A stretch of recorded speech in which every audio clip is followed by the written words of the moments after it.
Before we begin, we would like to extend our deepest sympathies to the families of the victims of these senseless crimes. The loss of their loved ones in such a tragic manner is heartbreaking, and their memories will forever be honored and cherished. Killer instincts don't sleep. They lurk, waiting for any reason to strike. These relentless predators and unrestrained boarders paint a grim picture across the globe. From shadowy alleys to bustling cities, their deadly spree is a chilling, worldwide phenomenon, proving that the thirst for blood knows no boundaries. What twisted thoughts fuel these monsters? Are they born or made? And can they ever be stopped? Today, we bring 3 cases from around the world like always. One whose tale of unrequited love in Virginia turned deadly and brutally ended the life of the very person he claimed to love too much. Next, a cruel murder that took place in one of the most unexpected places ever, on a train ride back to her hometown in Kerala, India. And lastly, an astonishing incident involving the murder of an Italian officer in Rome by mere teenagers. What dark forces drive them to commit such heinous acts against innocent people? Is it nature or nurture? What makes human life so expendable to them? Or is it just a form of ultimate control, a way to feel invincible? Join us as we unravel each of these cases and dive into the twisted minds of these killers to uncover what truly drives them to commit such acts. First, we are diving into the tragic and heart-wrenching story that unfolded at Virginia Tech in 2009. It is the story of Yang Xin, a bright young student whose life was cut short in the most cruel way possible. Yang was a 22-year-old graduate student from Beijing, China, who arrived at Virginia Tech, Blacksburg, in January 2008 with dreams of furthering her education and building her future. Yang had recently started her studies in accounting for her master's degree, having been in the United States for just 2 weeks. Yang was described as a diligent and kind person. She always reached out to other Chinese students to make connections and ease her transition into a new culture and environment. Slowly, Yang also started getting involved in social events to make more friends. The people who knew her described her as an angel. This is where Zhu Haitang became prominent in her story. Zhu, a 25-year-old doctoral student from Ningbo, China, was also studying at Virginia Tech, focusing on agriculture and applied economics. Zhu and Yang had known each other before their time at Virginia Tech. Initially, Zhu offered to help Yang settle into campus life as he had been studying at Virginia Tech a year before Yang arrived. But soon after, he started developing romantic feelings towards her. Zhu even wrote a love letter to Yang, which was found in his dorm room. It said that Yang was the most beautiful woman he had ever seen, and that he would treasure her for the rest of his life. However, these feelings went unrequited, as Yang did not feel the same. Zhu never confessed how he felt despite being head over heels in love with Yang, until on January 20th, 2009, Zhu asked Yang to be his girlfriend. Yang respectfully rejected him. She explained that she had a boyfriend back in China who she was planning to marry after finishing up with her studies.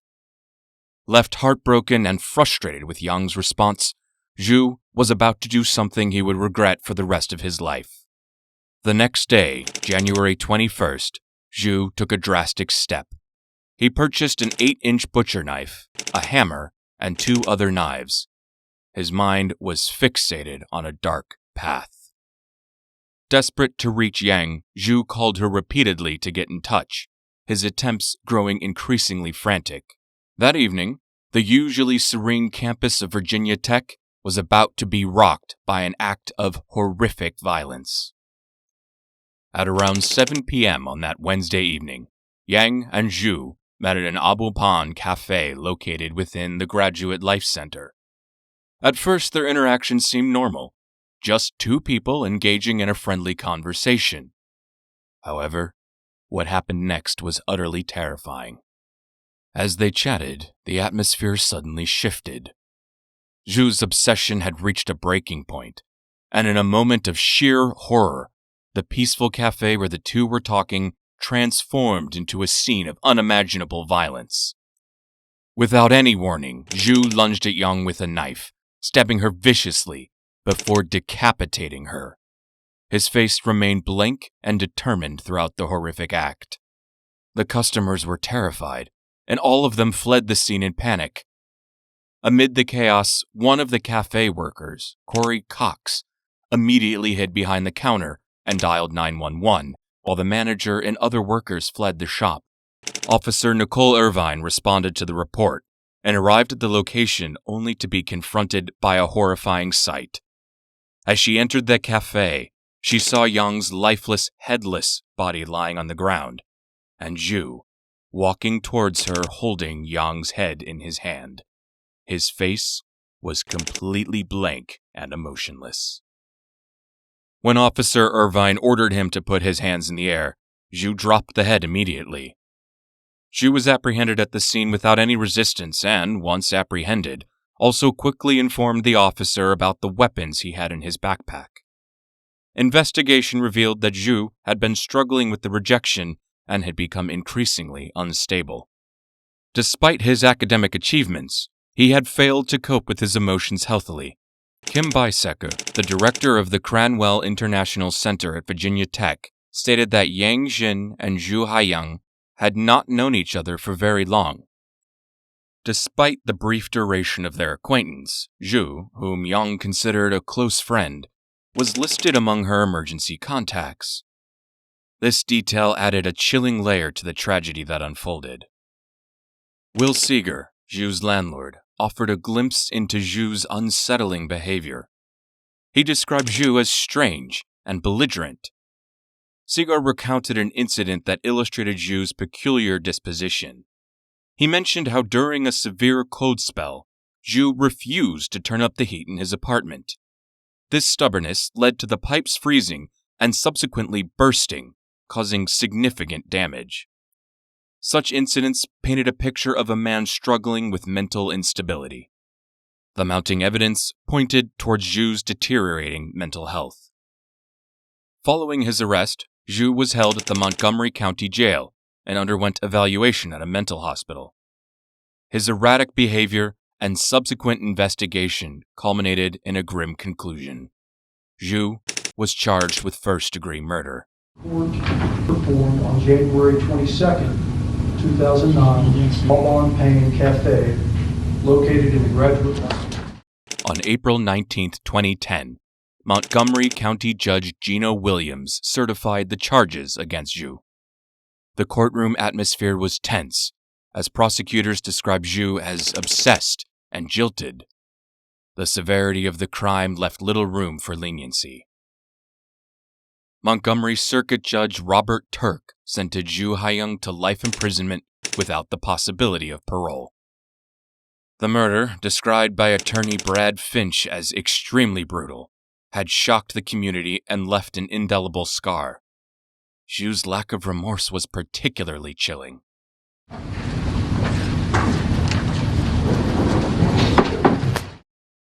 During his time in prison, he penned a letter that revealed a disturbing justification for his actions. In the letter, Zhu claimed that Yang's rejection had forced his hand. In his head, he believed he had killed Yang out of an excessive, twisted sense of love. This twisted logic underscored the depth of his mental turmoil. The students and faculty were left grappling with the senseless loss of a promising young life and the horrifying nature of her death. The murder of Yang Xin was not an isolated incident of violence. It struck a deep chord with the Virginia Tech community and beyond. For many, it brought back painful memories of the 2007 Virginia Tech shooting, where 32 people lost their lives. The university had only just begun to heal from that tragedy, and Yang's murder reopened those wounds. The director of the Office of Recovery and Support at Virginia Tech said the experience was re-traumatizing after the shooting. Yang Xin's murder sparked important conversations about mental health. The case highlighted the need for better mental health support for students, as well as improved measures to identify and assist those who may be struggling. The president of Virginia Tech, Charles W. Steger, wrote in a letter to the campus community that their hearts go out to young Jin and her family. Just imagine the pain one would go through if your closest friend from home turns out to be the one who stabs you in the back. The story of young Jin is one of tragedy and loss. But now, picture this. Your dream train journey back from your wedding turns into the worst nightmare, or perhaps even your last. Just like Young, Sumya, a young woman with dreams and aspirations cruelly cut short by a brutal act of violence. Let's get into her story. This is Sumya, a young woman hailing from the serene town of Shornur in Kerala, India. Born into a modest family, she was the embodiment of simplicity and warmth. Her family consisted of her mother, Sumathi, and her two close-knit siblings. Out of the three daughters, Sumya was the pillar of strength for the whole family. She was known for her bright smile and the infectious positivity she brought into the lives of those around her. Sumya's family was not affluent, but they were rich in values and love. Her mother, Sumathi, was a resilient woman who worked tirelessly to provide for her children. Sumya, understanding the financial constraints, took up a job to support her family. She worked as a sales girl in a local supermarket, where she was appreciated for her diligence and cheerful demeanor. Her colleagues admired her for balancing work and family responsibilities ever so gracefully. However, her ambition didn't stop at her job. Sumya had dreams of securing a better future for herself and her family. She was determined to save enough money to pursue further studies, aiming to secure a stable career that would elevate their living standards. Sumya's aspirations were fueled by the love she had for her family and her desire to see them live comfortably. But destiny had other plans. Life took a turn for Sumya when she met her lover, Santosh. Their paths crossed through mutual friends, and it wasn't long before they fell deeply in love. Santosh was a kind-hearted and supported individual who stood by Sumya through thick and thin. Their relationship blossomed, and the couple began making plans for their future together. Santosh was a constant source of encouragement for Sumya. He admired her strength and ambition, often motivating her to pursue her dreams. The couple shared a bond that was built on mutual respect and love. The couple were madly in love, and they looked forward to sharing a new chapter of their lives as a married couple. Their engagement was a joyous occasion, celebrated with close family and friends, marking the beginning of their lifelong commitment to each other. On February 1st, 2011, like in every holiday season, Sumya boarded the Ernakulam-Shornur passenger train number 56608 to her hometown, unaware that this journey would tragically alter her life. She boarded the ladies' division in the last compartment of the train, leaving at 5:30 p.m. Soon after, the train reached Thrissur, the nearby district. By this point, most passengers got off the compartment, leaving Sumya and one other lady alone in the compartment. But soon after this, Sumya and the lady got off at Vakanjari station, and Sumya had to board another train from here to reach her final destination. On the next train she boarded, Sumya was the only one to get on the compartment. Right when she was getting into the compartment, Sumya felt a strange sense of uneasiness. She sensed something sinister, almost as if there was a hungry predator waiting for her. Unfortunately, her intuition wasn't wrong. That predator was none other than Govindaswamy, a habitual offender with a history of criminal activities. By the time the train approached Mulurkara, it was almost empty. Terrified, Sumya got down alongside other passengers and remained there at the station for some time, before making her way back to the ladies' coach. Sumya was all alone in the ladies' coach, which turned out to be the perfect opportunity for Govindaswamy. The train arrived at the Valtho Nagar railway station and stayed there for quite some time. Govindaswamy, noticing Sumya traveling alone in the ladies' compartment, saw an opportunity to prey on her vulnerability. As the train started moving toward Shornur, Govindaswamy swiftly made his way to the ladies' compartment and attacked Sumya. Sumya tried her best to resist him, but the limited space kept her hands bound. The man pulled her by her hair and banged her head against the walls of the compartment repeatedly. Her head injuries left her dazed, making her practically immobilized and defenseless, while her unanswered cries echoed within the compartment. Govindaswamy forcibly dragged her to the door of the moving train and, in a brutal assault, threw her out of the compartment. Sumya's head struck the side of the railway track, leaving her severely injured and unconscious. Knowing exactly what to do, Govindaswamy leapt from the running train on the other side, ran around to her, and hauled her to a shaded spot by the side of the tracks.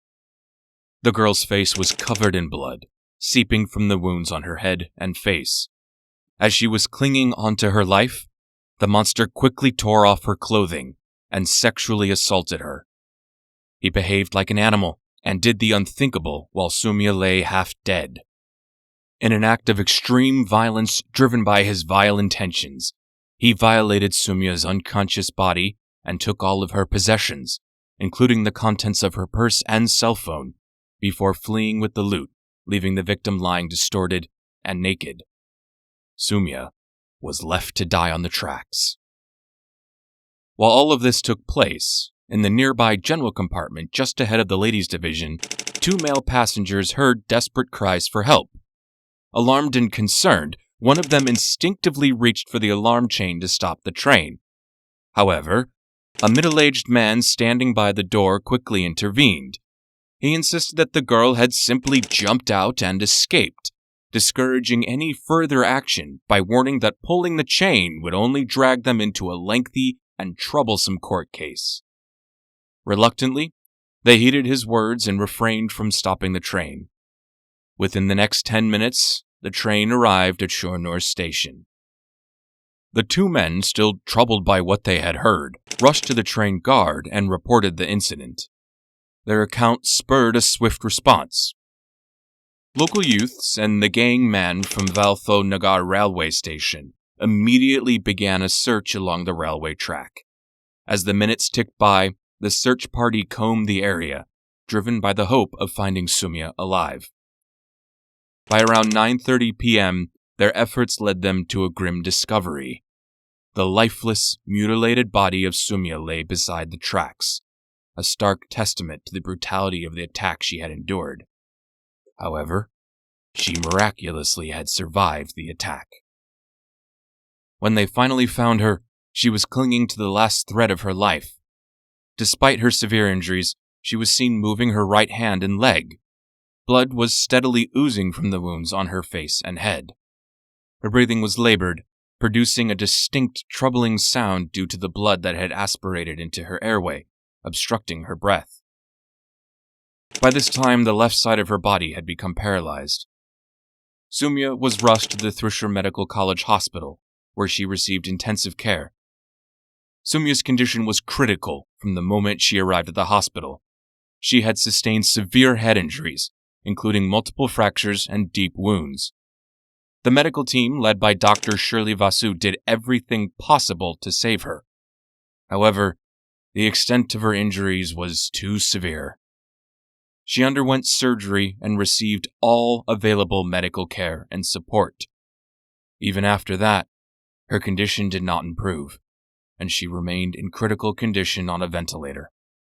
On February 6, 2011, her condition deteriorated to the point where she could no longer feel her peripheral pulses. The neurosurgeon's last appointment was at 2:30 p.m. on February 6, 2011. Finally, after a lot of struggle, Sumya's electrocardiogram flatlined. The blood pressure was not recordable, and no cardiac noises were detected. She was certified dead at 3 p.m. that day. The post-mortem report revealed 24 ante-mortem injuries, indicating the brutality of the assault. The report detailed 2 primary injuries that contributed to her death. The first was caused by repeated blows to her head. rendering her dazed and incapable of responding. The second major injury was sustained when she was thrown from the train, resulting in multiple fractures to her facial bones and severe trauma. The aspiration of blood into her air passage during the assault caused anoxic brain damage. The Charutharuthi police station reported a crime based on the first information statement, and the Circle Inspector of Police, Chalakala, took charge of the inquiry. Not long after, they were able to locate Govindaswamy and make the arrest. The prosecution's case was built on a combination of forensic evidence, eyewitness testimonies, and medical reports, detailing Soumya's tragic death. They argued that Govindaswamy not only assaulted Soumya, but had done so with the intent to kill her by throwing her out of the train. The prosecution also presented forensic evidence linking to the crime. This included DNA samples collected from the crime scene and Soumya's body, which matched with Govindaswamy. The prosecution presented a strong case, highlighting the brutality of the crime and the evidence linking Govindaswamy to the assault. Despite the compelling evidence, the Supreme Court, in a controversial verdict, commuted Govindaswamy's death sentence, having regard to the fact that the said offense was committed on the deceased, who had already suffered extreme injuries on her body. We are of the view that not only the offense under Section 376 Indian Penal Code was committed by the accused, but the same was so committed most brutally and grotesquely, which would justify the imposition of a life sentence, as awarded by the learned trial court and confirmed by the High Court.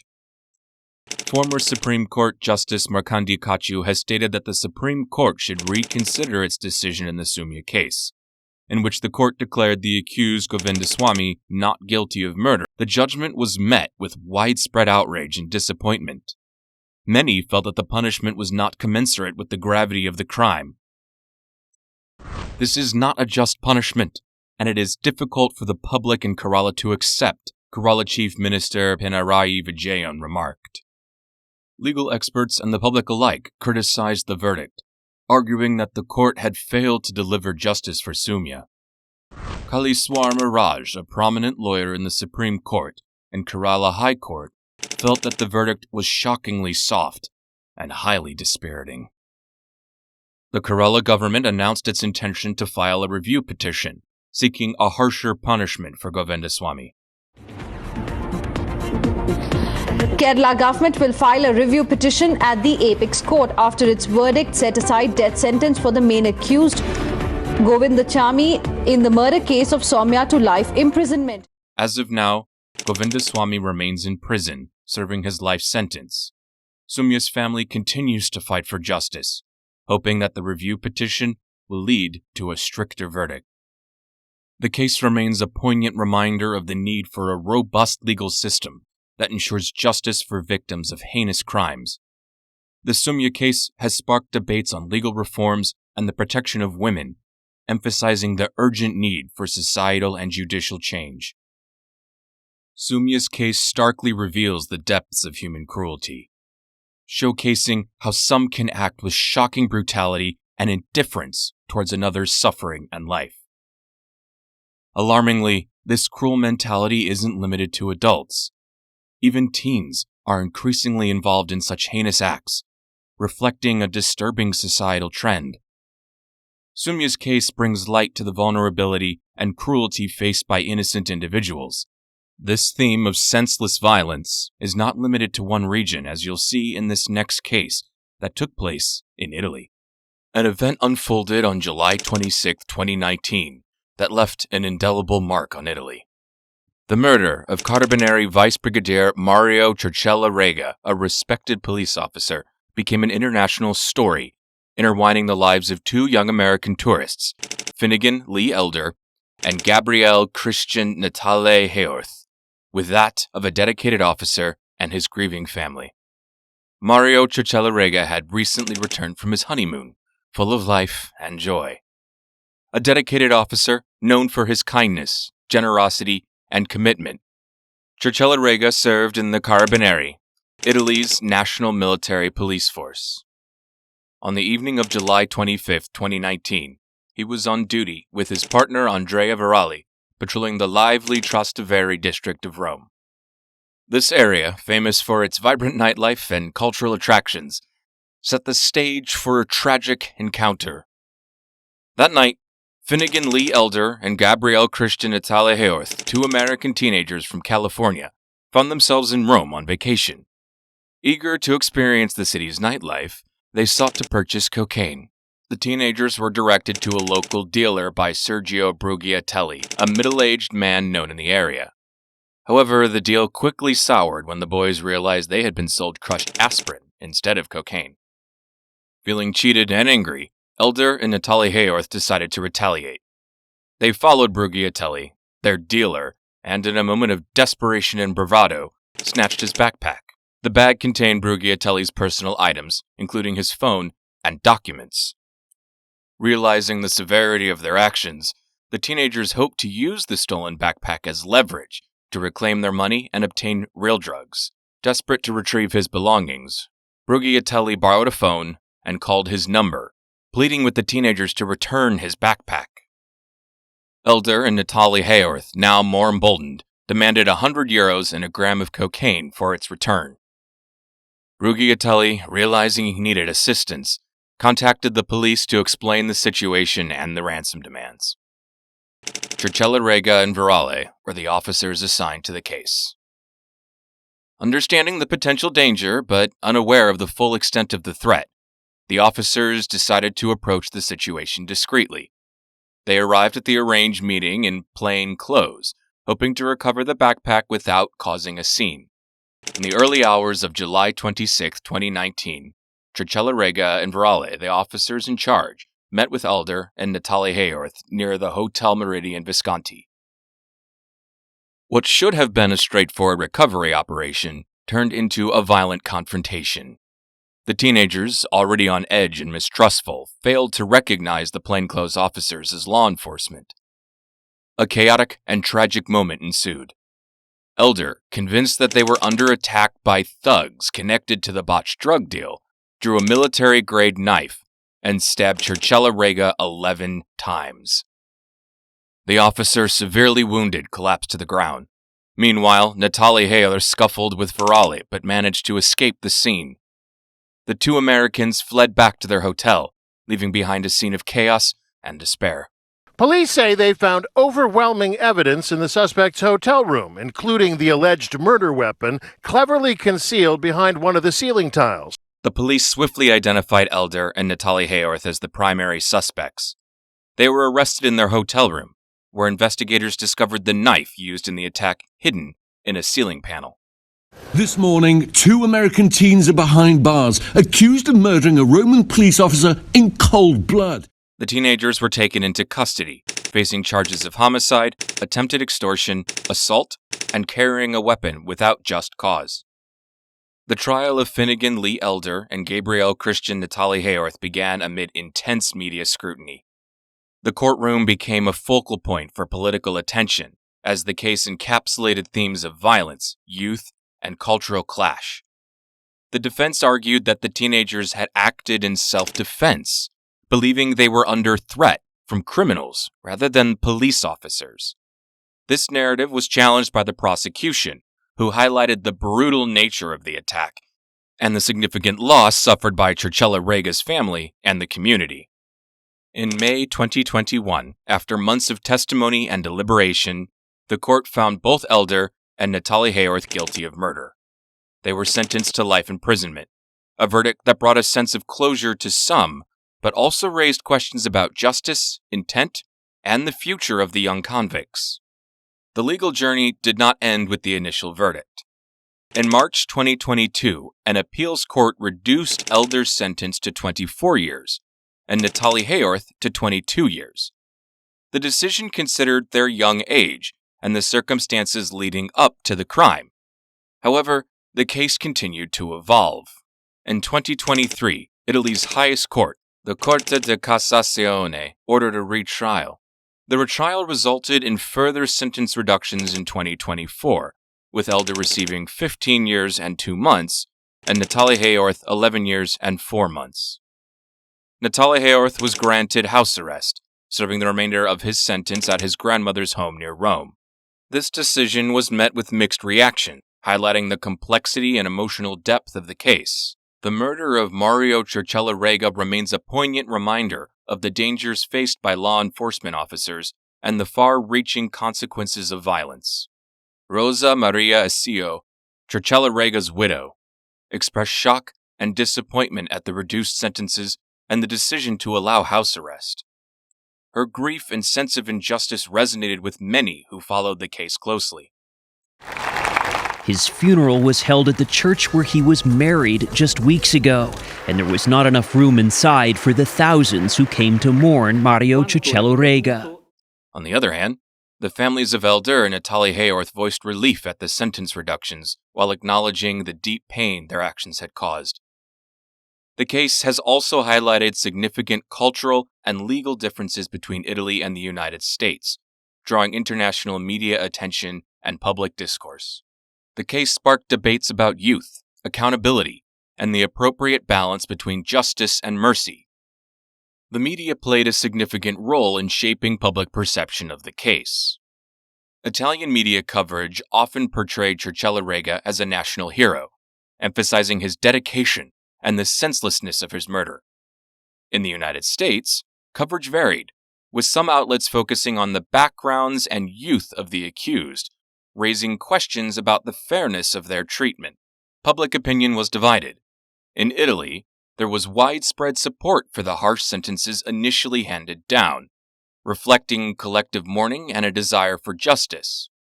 In the United States, reactions were more mixed, with some expressing sympathy for the teenagers, viewing them as having made a tragic mistake in a moment of fear and confusion.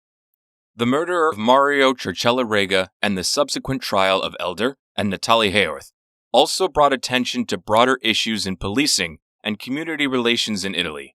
The case highlighted the risks that officers face daily and the need for improved communication and procedures when dealing with potentially volatile situations.